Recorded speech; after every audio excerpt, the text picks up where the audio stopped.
Gary, I'm doing great, man. How are you? Doing well. Hey, listen, I want to know when you were a player, I mean, you go through spring, it's a taxing time. You're not preparing to play an opponent, some really tough practices. But the spring game, the A-Day game, how did you approach that? Was it a big deal? Was it more like, let's just get this thing over with? I mean, as a player, what was your approach? Because it's just one practice of 15, and I know the coaches are evaluating the entire spring, not just in this game. How did you approach it? Yeah, it's a huge deal. And it is only one of 15 practices, and it's kind of different this time of year when, each practice is so important. I mean, you're trying to earn a job. You're trying to put in the offense and the defense. There's a lot of different things going on, but this is kind of the last taste you can leave in the coach's mouth as a player of going into the offseason. So, they'll go back and watch the film, and this is kind of something you can put on tape for the coaches, whether you're a returning starter or you're trying to earn a job. I mean, this is a big deal to the players. Plus, you're in front of a huge crowd. Anytime you go into Bryant-Denny Stadium, it's a big deal. The other two scrimmages are closed and nobody's in the stands except maybe some parents. But this is a big deal. It's on national TV, and as many early enrollees as Coach Saban's been able to get now, there's a lot of firsts for a lot of people out there. I know some of these kids came from some big high schools, but they've never played in front of a crowd like this. Yeah, 15 new enrollees that you're right. This will be their first time in an Alabama uniform in front of a crowd. For Tua, clearly he's the guy, and he played in huge games last year, but he missed A-Day last year with an injury. For him, how much enthusiasm do you think he has for this game, since he didn't get to play last year, to get back out there in front of a crowd and sling that football around?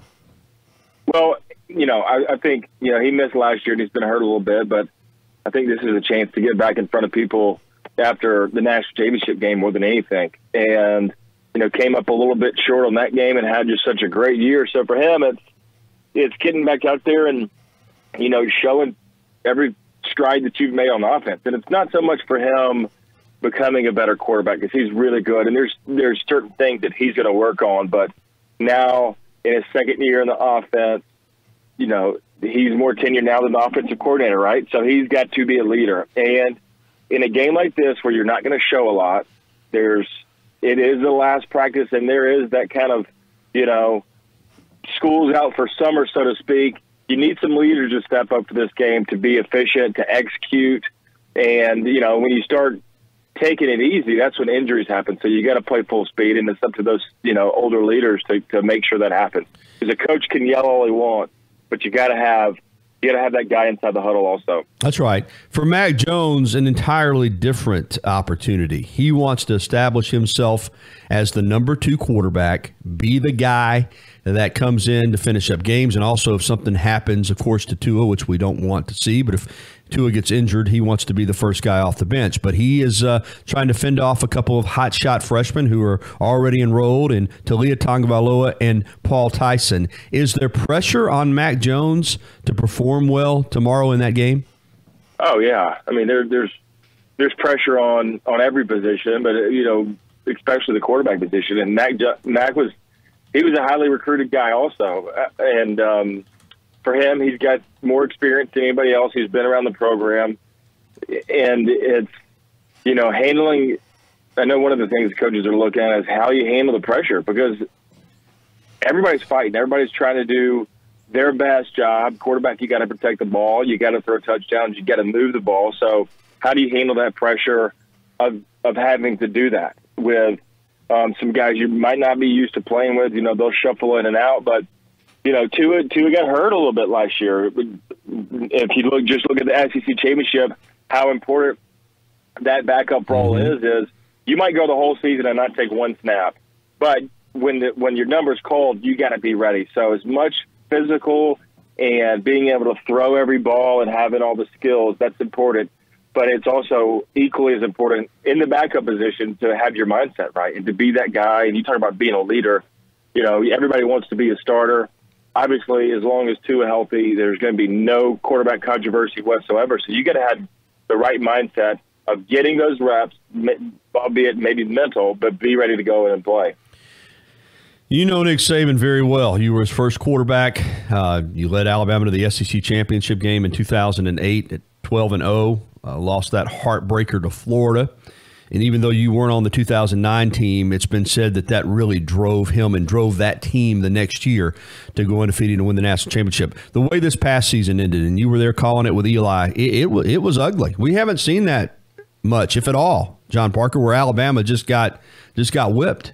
And it cost them a national championship. It cost them a 15-0 record. Now we're hearing all of this about Saban being even more focused than usual. Knowing the man the way you do, how do you think that loss impacted him?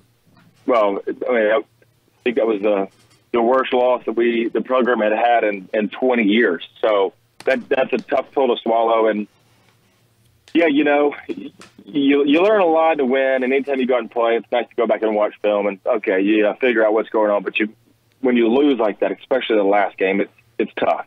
So you take a little extra time reviewing what happened, and maybe it happened 3 weeks earlier. Maybe it was something that, whatever. You examine everything with just more laser vision and laser focus on it. So, yeah, 2008 was very similar to this team. It had a great team. Obviously the program was in a lot different spot, but, sometimes it takes those losses to reset your focus and say, okay, this is what we need to do for that not to happen again in the future.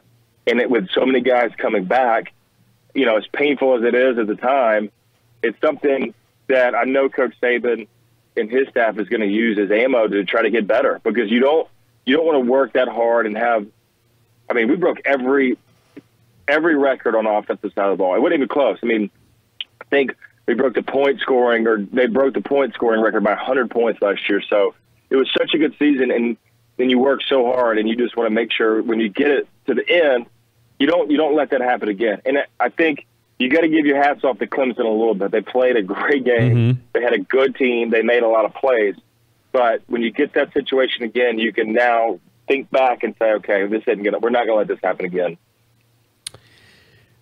This football team this year, and Saban's still in charge and a lot of returning guys, but it's not a new coaching staff, but to some degree it is. There are a lot of new coaches out there on both sides of the ball, new coordinators. Golding moves up to become the coordinator. Of course, Steve Sarkisian comes back. Position coaches new across the board, it seems like. How important has this spring been for those coaches, even though it's still Nick Saban's program, to get acclimated with these players, everybody get on the same page, so when you go to fall camp, you're off and running and all that stuff's out of the way?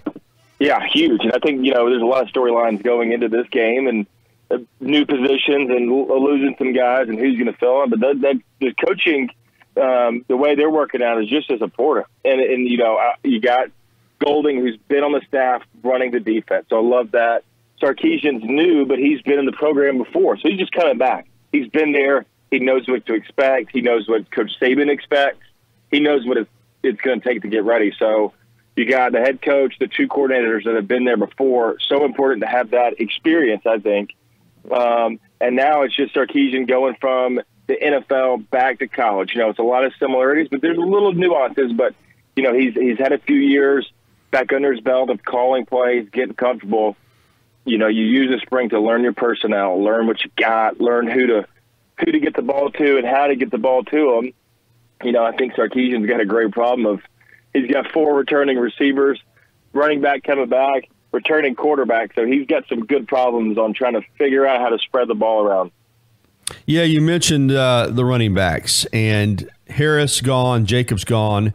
But Najee Harris, Damian Harris gone. Najee Harris back, Brian Robinson back. Najee Harris has told anybody that will listen that he's the best running back he believes in the country.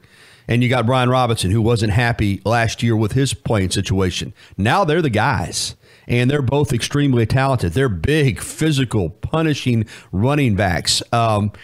I think Najee probably just wants to do one more year and then take off to the NFL. When you got guys that are that talented, that have waited their turn, does it almost make them more dangerous for the opposition because, they're ready to go and prove something and they've had to wait? Yeah, and I think I love that word, to prove something. Go out and prove, okay, I was a 5-star guy. I'm going to show you why. Or, maybe I didn't get as many carries as I did or I wanted to last year. I'm going to prove to the coaches and to everybody else here's why I should have been getting more. And I'll tell you what, man, Josh Jacobs has set just a good precedent for the running back position of you don't have to be the number one back. It's not like it was in the past where you had to be every carry and get 40 carries a game. I mean, he was second, third string last year, or on the depth chart of that guy that was able to come in, play multiple positions, and just be so dangerous and elusive when he got his number. So that's a really nice blueprint for those running backs of saying, okay, we're going to run Najee this series, and the next one's going to be Brian, and figure out that rhythm, because that's I loved it last year. I think it was one of the best jobs that the running backs did of whoever was hot was going to get the ball. And it was just funny the way it worked out. One game it would be Damian, then it would be Najee. Josh Jacobs kind of emerged as the guy later in the season. So the running back position is unique, and then especially in Alabama, how we've always had these big running backs. But with the firepower that we have on the outside and the quarterbacks and the way Tua has been playing, it's just the running back position's evolved a little bit, and I think our guys have done a really good job of doing that also. John Parker Wilson with us here previewing A-Day. Defensively, last year there were some great moments. I mean, they had back-to-back shutouts against LSU and Mississippi State. You know how difficult that is to do.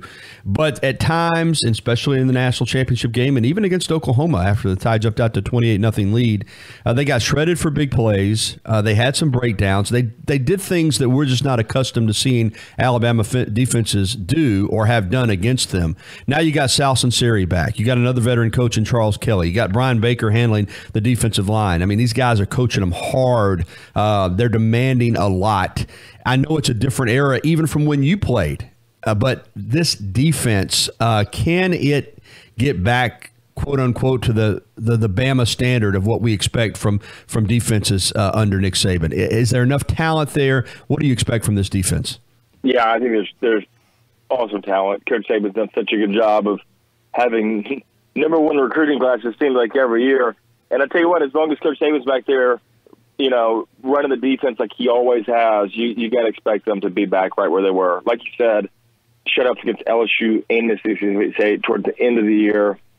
Did really good against Oklahoma and Kyler Murray and everything that he was supposed to do. Held them to only 4 drives in the second half, and the way they just shut him down was pretty remarkable. But then you run into a buzzsaw against Clemson, and there was some things we saw all year long of some weaknesses, and then offense covered that up a little bit, and pass rush from Quinn Williams did also, but didn't have that kind of like team defense that we're used to seeing. I think that's what you were alluding to, of getting back and just having a team kind of focus on defense. And I think that's where we've always been our best, is when it's just you got some stars, but they're playing as a group together. So I think that's their main focus this year, is just cleaning it up, because athleticism will hide a lot of things, but when you play in other athletes too, if you got one little flaw, it's going to come out. So just cleaning it up on defense, and then executing, being in the right spot at the right time, switching off man and zone, those kind of basic things is what you got to really focus on this time of year. Finally, John Parker, you're preparing for the game as a broadcaster now. You're also going to be watching it as a former quarterback, former player, and so you got a different perspective than most of us that are going to be watching the game. As you prepare and as you get ready to call the game tomorrow, what are things that you're particularly looking for from this game? Is it more effort based, or is it position specific? Give us some insight into what you're hoping to see and get out of this 8-day game tomorrow. Yeah, I think it's effort. I think it's leadership.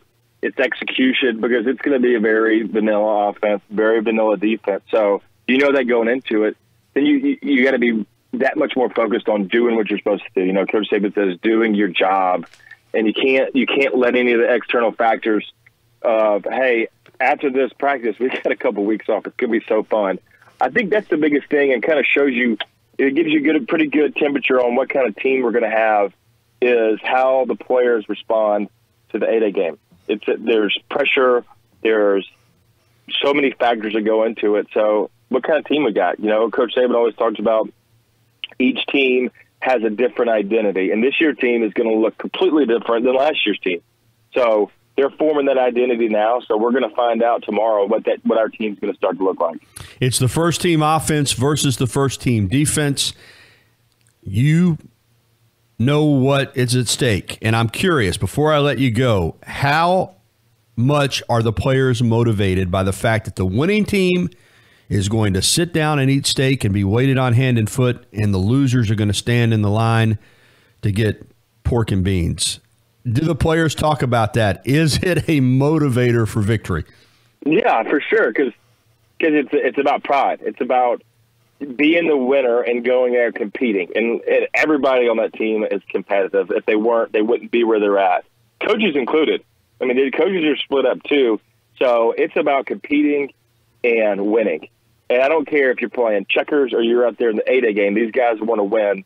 And it is motivating because it's talked about. And you want to be on the winning team no matter what time of year it is. And you're not going to be able to play another competitive game until we kick off in September. So it's the last chance you get to go out and compete.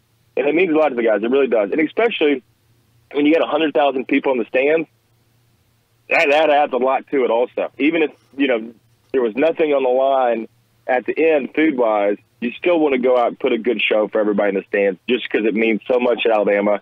And even if the players aren't from here and this is their first year, they get baptized pretty quick by fire of going out there and saying this is what Alabama football is all about. Absolutely. Nobody remembers 8A scores. So as a player, did you eat beans and franks more often or steak more often? Were you on the right end or the wrong end more time? I think I had two times with Coach Saban. I think I was 50-50. Okay. I don't really remember, to be honest with you. But, it is a big day. It really is. I mean, I don't even remember scores of the games we played in. All I remember is wins and losses. So it's a big day for these guys. Go out, have fun, try to come out as injury-free as you possibly can. That's obviously something the players you don't talk about, but as a program, that's something you look for also. So hopefully these guys stay healthy tomorrow and have a good game. Absolutely. Eli and John Parker will be on the call at 12:30 tomorrow on the network. Of course, we'll have it for you right here. Appreciate the time. Good to catch up, John Parker. Roll Tide, Gary. All right.